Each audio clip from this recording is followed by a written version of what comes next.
Baik,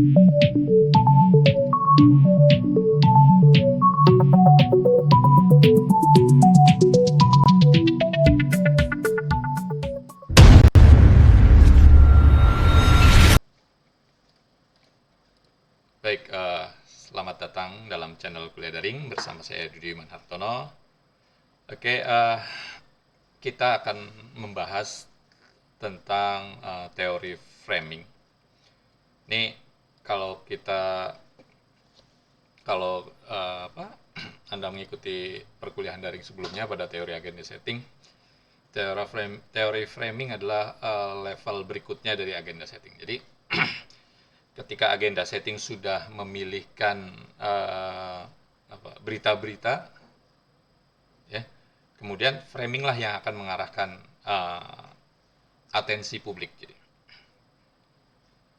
Jadi framing ini pada dasarnya adalah bentuk manipulasi perhatian publik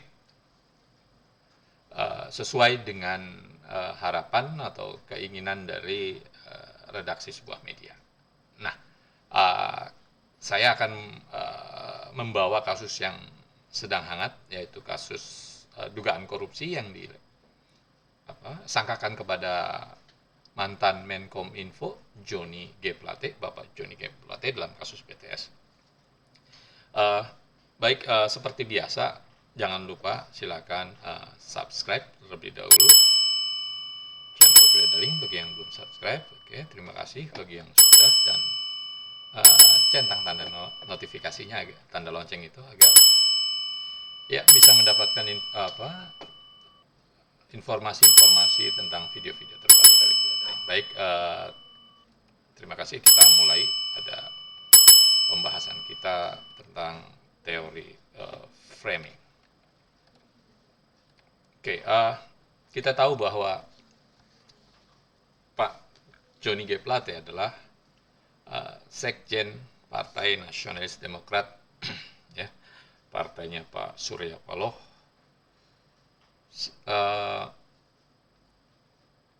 Partai Nasdem sampai hari ini tidak melakukan pemecatan pada Bapak Johnny G. Plate karena beralasan menunggu proses hukum.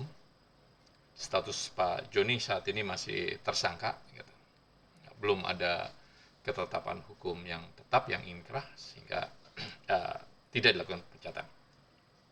Nah, kita tahu Pak Surya Paloh adalah pemilik media group. Di dalamnya ada beberapa media utamanya tentu adalah media Indonesia, media cetak yang kini bermigrasi ke media online, mediaindonesia.com. Ada Metro TV, ya kita tahu Metro TV, media berita pertama di Indonesia kalau nggak salah. Kemudian ada media online, yaitu medcom.com. Nah, sebagai pemilik media, tentu Pak Surya punya kepentingan dalam kasus Pak Plate ini. Ya. Setiap media punya politik pemberitaan masing-masing, ya. Sehingga kemudian kita bisa melihat seperti apa kebijakan sebuah media terhadap sebuah isu dilihat dari produk beritanya. Nah, kita akan melihat produk-produk berita yang dipublikasi oleh media group dan kita bandingkan dengan media-media lainnya. Nah, teori framing akan melihat bagaimana sih sebuah media, ya, mengarahkan perhatian, atensi publik terhadap bagian tertentu dari sebuah isu. Jadi teori framing ini semacam kalau kita buat metafor, semacam fotografer yang mengarahkan pandangan publik ke angle tertentu sehingga tampak terlihat lebih cantik dari angle secara keseluruhan, kira-kira gitu. Ya, oke. Kita lihat beberapa berita ini tentang Plate. Dalam pemberitaannya Medcom, ya, yang muncul adalah kemudian isu tentang adanya politisasi kasus ini, isu tentang adanya intervensi kekuasaan terhadap proses hukum. Ya, Medcom kemudian membuat berita berdasarkan pendapat, opini narasumber-narasumber, yang tentunya narasumbernya sudah dipilih yang bisa diperkirakan akan sesuai dengan harapan dari redaksinya. Pada berita yang menggunakan atau menampilkan narasumber dari Partai Demokrat, gitu. Soal kasus Joni, Demokrat bilang jangan dipolitisasi karena sikap politik. Ya, kemudian ada dari Pak Denny Indrayana, penetapan tersangka Joni G. Plate dinilai bentuk ancaman politik. Ya, kemudian ada dari siapa ini saya lupa, dari mantan komisioner KPK, Huta Barat, Jokowi disebut memiliki konflik kepentingan dalam kasus Joni G. Plate. Nah, dalam editorialnya pun kasus Joni Demokrat, hukum jangan jadi alat kekuasaan tajam ke lawan politik. Pak AHY bahkan dalam judulnya disebut AHY desak kasus Joni G. Plate diungkap utuh untuk cegah narasi tekanan politik.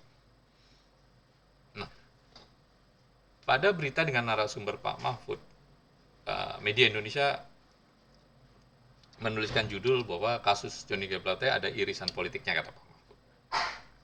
Sementara pada media-media lain, Pak Mahfud bilangnya bahwa ini kejaksaan punya alat bukti yang cukup, ini kasus hukum. Gitu. Beliau akan mengawal kasus ini, kira-kira gitu. Oke, kita lihat nanti perbedaannya. Ya, secara umum media group ketika menampilkan Pak Surya Paloh sebagai narasumber, beritanya relatif normatif, judulnya relatif normatif. Seakan-akan kemudian Pak Surya Paloh adalah orang yang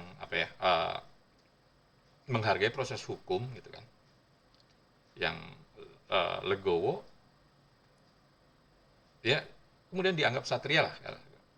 Ini kita bisa lihat pada berita yang menampilkan narasumber Yenti Garnasih, pakar hukum TPPU, tindak pidana pencucian uang, yang mengapresiasi sikap Surya Paloh dalam menyikapi kasus Pak Joni G. Plate ini.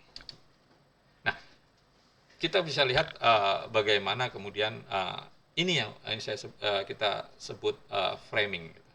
Bagaimana media memframing bahwa kasus ini seolah-olah kasus politik ansih, gitu. Seolah-olah ada intervensi kekuasaan terhadap ranah hukum. Seakan-akan kasusnya hanya berkutat di situ, kira-kira gitu. Padahal ada varian lain dari kasus ini yang sebenarnya mungkin lebih menarik.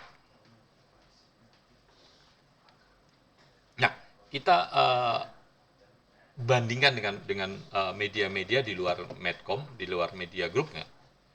Kita lihat bagaimana mereka membuat framing, membuat judul, menulis pemberitaan, pokoknya Menkominfo Joni G. Plate jadi tersangka, Kejagung turut usut TPPU di korupsi BTS 4G atau 4G. Gitu. Kasus korupsi BTS Bakti Kominfo PPTA blokir banyak rekening.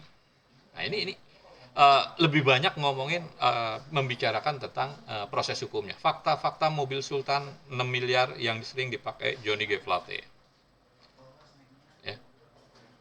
Penetapan Joni G. Plate sebagai tersangka dinilai tidak ada unsur politik. Ini yang ditampilkan Republika. Kejagung sita mobil mewah Joni G. Plate. PPATK telusuri asetnya hingga terancam dimiskinkan. Ya. Framingnya lain gitu. Kasusnya sama, cara melihatnya beda. Sehingga kemudian publik akan diarahkan, kalau publik yang mengkonsumsi berita dari media group, ya, akan melihat bahwa kasus ini Oke, kasus-kasus politik gitu. Pak Joni nggak bersalah, kira-kira gitu. Nah, sedangkan pada media-media lain yang disorot justru adalah kasus korupsinya.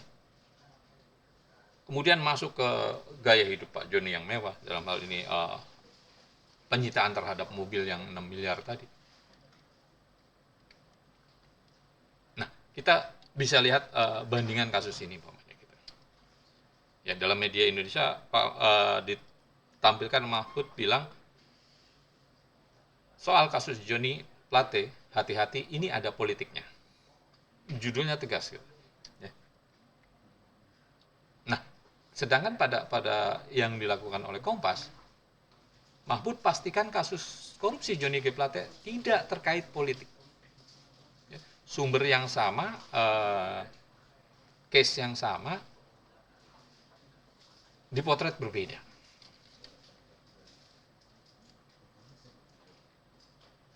Oke,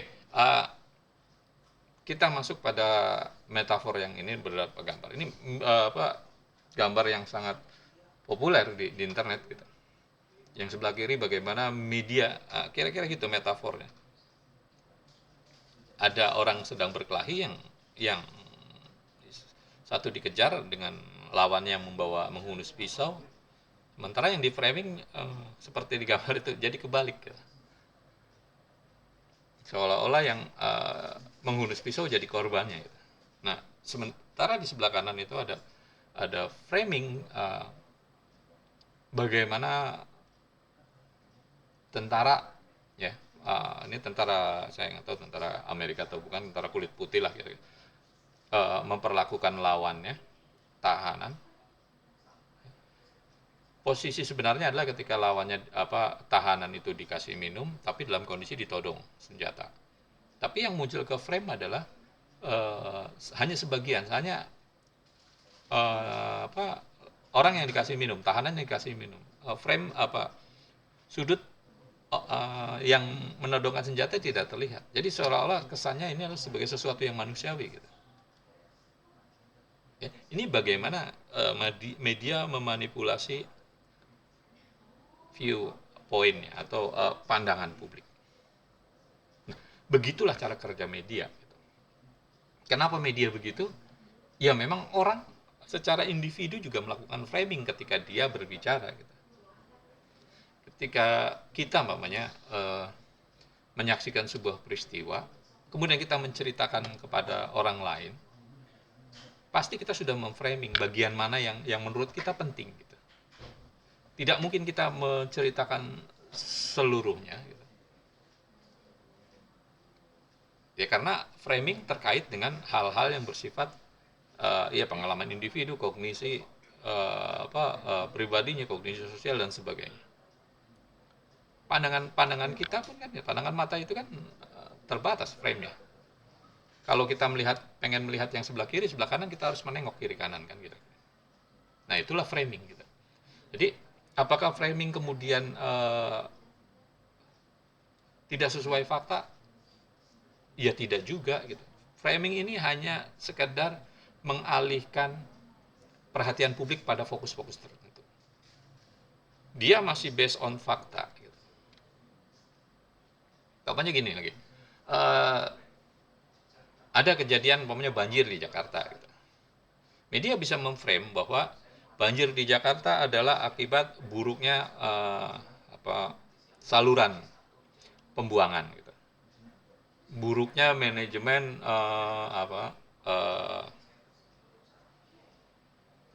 saluran pembuangan tadi. Sementara media lain bisa saja memframing bahwa banjir di Jakarta adalah akibat tingginya curah hujan, tingginya air di laut, kan gitu, atau kiriman dari Bogor. Faktanya kedua-duanya memiliki fakta, tapi bagaimana kemudian media menginginkan publik melihat bagian yang mana? Nah, ketika media menginginkan publik melihat bagian yang mana, ini ada kepentingannya. Nah, kita lihat ada beberapa tokoh yang mengajak kita melihat bagaimana sebuah framing yang dilakukan media bekerja. Bagaimana sih cara media melakukan framing gitu. Ya, kalau kata Edelman, framing itu adalah apa yang diketahui tentang realitas atau tentang dunia tergantung bagaimana kita membingkai dan mengkonstruksi atau menafsirkan realitas tersebut. Jadi realitas yang sama bisa jadi menghasilkan realitas yang berbeda ketika realitas tersebut dibingkai atau dikonstruksi dengan cara yang berbeda. Tadi umpamanya gambar tentara yang ditodong dikasih minum gitu. Atau pada kasus uh, Pak Plate gitu kan. Nah, Edelman kemudian mensetarakan, mensejajarkan framing itu pada kategorisasi. Jadi orang memframing ini adalah bagaimana orang mengkategorisasi sesuatu. Gitu. Pokoknya dalam kasus Pak Plate, yang dikategorisasi adalah ini adalah kategorisasi kasus politik atau kategorisasi kasus hukum. Ini kategorisasinya ada intervensi atau murni penegakan hukum. Nah, proses kategorisasi ini terurai menjadi dua. Ada proses kesalahan kategorisasi, ya. Kesalahan dalam mendapatkan kategorisasi tadi gitu, akan menyebabkan framing yang berbeda. Pokoknya ini sebenarnya kasus hukum, kemudian salah mengkategorikannya sebagai sebuah kasus politik. Nah, sehingga kemudian rubrikasinya dalam media ini ditempatkan sebagai rubrikasi politik. Sehingga kemudian yang muncul narasumber-narasumber yang ahli-ahli atau pengamat politik. Nah, ahli-ahli pengamat politiknya itu kemudian adalah disaring lagi, diseleksi lagi yang sesuai dengan kepentingan kebijakan politik pemberitaan redaksinya. Kira-kira kalau narasumber itu punya kecenderungan menjadi lawan bagi kepentingan kita, iya tidak akan kita wawancara. Gitu. Itu proses bekerjanya framing menurut Murray Edelman. Oke, kemudian ada lagi tokoh yang membicarakan framing, Gomson dan Modigliani. Mereka berdua bilang bahwa framing suatu cara bercerita atau gugusan ide-ide yang tersusun sedemikian rupa dan menghadirkan konstruksi makna dari peristiwa yang berkaitan dengan suatu wacana. Ya, jadi konstruksi maknanya itu dikaitkan dengan wacana yang dimiliki tentu saja kebijakan dari medianya. Kita bisa lihat polanya seperti ini kira-kira kalau menurut tadi Gomson. Jadi framing itu adalah bagaimana kita membuat package, membuat paket. Nah, paket itu memiliki dua perangkat. Yang pertama adalah perangkat framing, yang kedua adalah perangkat penalar. Perangkat framing itu terkait dengan metafor, pengandaian, contoh gambar-gambar, visual image gitu, deception dan sebagainya. Sedangkan perangkat nalar ini berkaitan dengan prinsip-prinsip, konsekuensi dan sebagainya yang akan menghasilkan sebuah frame tertentu. Oke, kemudian ada pandangan dari Zhong Danpan dan Gerald Kosicki. Framing sebagai proses membuat suatu pesan lebih menonjol dan menempatkan informasi lebih daripada yang lain sehingga khalayak lebih tertuju pada ya. Jadi ada penonjolan kalau. Nah, konsepnya seperti ini kira-kira. Ada konsepsi psikologi, ya. Ada konsepsi sosiologi, ya. Konsep-konsep psikologi dan sosiologi.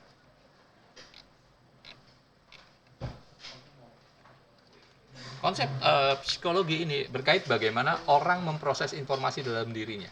Ketika orang tersebut mendapatkan informasi, dia akan memprosesnya. Ada field of experience, ada kognisi sosial, ada kognisi personal dia terhadap sebuah informasi, pengetahuan dia gitu. Bagaimana orang dididik di keluarganya dalam perspektif agama tertentu, akan melihat persoalan membentuk konsepsi psikologi tersendiri terhadap sebuah peristiwa. Kemudian bagaimana kognisi internal tersebut dalam menafsirkan peristiwa. Ada subjektivitas, iya. Nah, sedangkan konsepsi sosiologinya adalah bagaimana seseorang menafsirkan pengalaman sosialnya untuk mengerti realitas dunia di luar. Makanya ada istilah apa, pikniknya yang jauh katanya gitu, agar punya pengalaman sosial yang berbeda sehingga kita ngerti bahwa ada bagian-bagian lain, bagian-bagian dunia lain yang melihat persoalan secara berbeda gitu. Tidak hanya melihat persoalan dalam perspektif yang itu-itu aja. Kalau dalam dunia media sosial kan kita dijebak dengan model algoritma filter bubble. Jadi kalau kita hari ini nontonnya media group, ya kita akan terus dijejeli informasi-informasi yang terkait dengan media group tersebut. Justru atau sebaliknya, ketika kita kontra terhadap pandangannya media group, kita akan dijajali oleh pandangan-pandangan yang kontra, sehingga kita makin mengental bahwa yang salah itu yang lawan gitu, kira-kira gitu. Ya.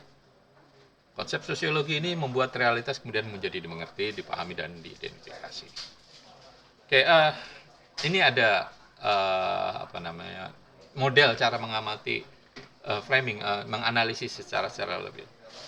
Mereka Kosiki membagi 3, ada struktur, perangkat framing, dan unit yang dianalisis.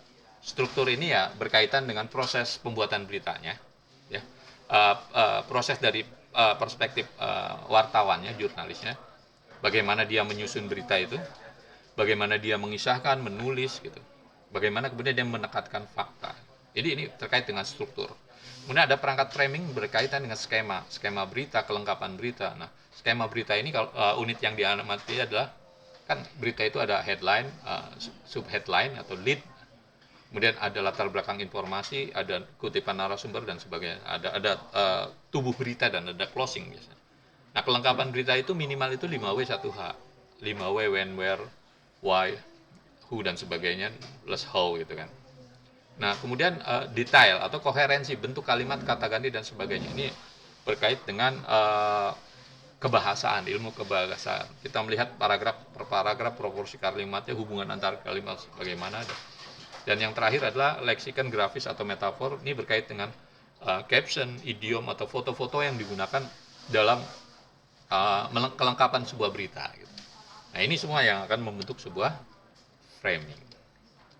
Oke, kemudian ada tokoh yang cukup menonjol dalam teori framing adalah Robert Altman. Altman bilang framing merupakan pendekatan untuk mengetahui bagaimana perspektif atau cara pandang yang digunakan oleh wartawan ketika menyeleksi isu dan menulis berita. Ya. Kita bisa melihat cara pandang wartawan dari cara pandang redaksi dari berita tadi yang dipublish gitu. Nah, kalau Altman bilang ada dua pokok dalam urusan framing ini. Yang pertama adalah menseleksi bagian tertentu dari sebuah realitas yang kita pilah-pilah, yang menurut kita penting atau yang sesuai dengan kebutuhan atau kepentingan kita gitu. Apakah lebih seru kalau kita ngomongin dari perspektif politiknya ketimbang dari perspektif hukum atau perspektif ekonomi? Umpamanya dugaan korupsi yang dilakukan Pak Plate ini akan menimbulkan kerugian ekonomi dan sebagainya, atau kerugian sosial, di mana BTS itu kalau itu terpasang, Indonesia akan terkoneksi dengan jaringan, sehingga orang dimanapun bisa mengakses informasi dan sebagainya. Nah, tapi kemudian kan media punya kebijakan tertentu untuk menonjolkan kasus tertentu. Dalam hal ini kasusnya Pak Plate adalah karena Pak Plate adalah sekjen dari sebuah partai yang ketua umumnya adalah pemilik atau raja media. Nah, media tersebut punya kepentingan untuk menonjolkan bagian informasi yang tertentu yang dianggap penting. Nah, ini adalah proses bagaimana Altman memberitahu kita cara menganalisis sebuah berita dalam perspektif framing. Yang pertama adalah pendefinisian problem, masalah gitu. Ya, ini adalah elemen di mana bingkai utama dari Altman ini menekankan bagaimana wartawan memahami suatu peristiwa. Ya. Ingat, peristiwa yang sama akan dipahami oleh berbeda. Kemudian diagnosa kasusnya. Siapa yang dianggap sebagai aktor dari suatu peristiwa ini? Siapa? Apakah Pak Plate itu sendiri atau Pak Jokowi, karena dianggap ada intervensi maunya gitu kan.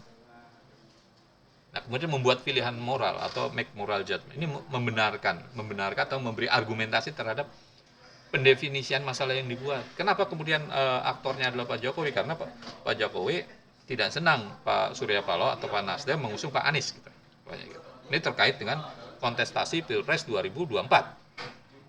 Kemudian yang terakhir menurut Edmund adalah menekankan penyelesaian masalah. Menilai apa yang dihendaki orang, jalan apa yang dipilih untuk menyelesaikan masalah ini. Ya, makanya muncul banyak namanya iya, presiden atau kekuasaan tidak boleh cawe-cawe dalam kasus politik dan sebagainya. Ini adalah proses hukum dan sebagainya. Oke, kemudian ada teori framing dari Shewfelt, ya. Ini Shewfelt bilang bahwa ya framing dan agenda setting memang berdekatan. Sorry. Jadi media itu menseleksi peristiwa dulu. Mamanya hari ini ada 10 peristiwa. Ada kasus Pak Plate, ada Coldplay mamanya gitu. Ada keseruan Coldplay, ada pemeriksaan KPK terhadap Kepala Dinas Kesehatan Lampung dan sebagainya. Tapi kenapa kemudian media tersebut memilih kasus Pak Plate gitu? Mamanya sebuah media televisi punya program 30 menit. Dari 30 menit itu rata-rata biasanya yang dipakai untuk materi berita katakanlah 21 menit, sisanya adalah iklan. Dari 21 menit itu dibagi 3 segmen. Ada 7 menit kan gitu. Tiap segmen 7 menit. Nah, 7 menit itu biasanya ada 4 sampai 5 berita. Nah, dari 4 katakanlah 4 berita kali 3 ada berarti ada 12 berita dalam 13 dalam satu program. 13 berita itu media kemudian bisa menyusun pamannya 6 diantaranya membahas kasus Pak Plate. Nah, itu agenda setting. Nah, framingnya baru kemudian diarahkan. Apakah kasus Pak Plate ini akan kita bingkai dalam pembicaraan politik atau dalam pembicaraan hukum? Nah, itu yang dilakukan Shewfelt. Nah, ini adalah